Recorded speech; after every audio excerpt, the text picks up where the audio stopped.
perfectly normal for very young children to experience some distress when separated from their primary caregivers, particularly if they're in a new situation, for example, daycare or nursery school, or even beginning kindergarten if they've been at home up until that point.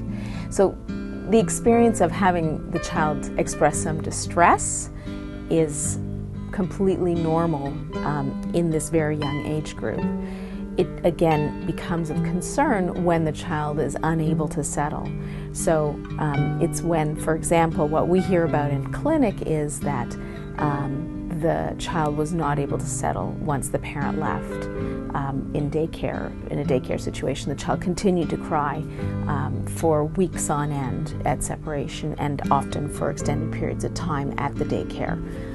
That's when we become concerned. So again, too much distress over too long a period of time, because presumably the daycare situation, assuming that it's a good situation and a nurturing environment, is going to not be strange and not be new after a few weeks, and so the child presumably should be settling down.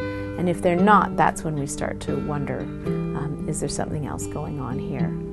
And we in particular wonder if there's a family history of some sort of an anxiety problem. Then our alert signs might go up even more. But again, all of these things can be quite developmentally normal. And so it's important to ask the daycare provider or the junior kindergarten teacher about how the child is doing after the parent leaves. Are they able to settle?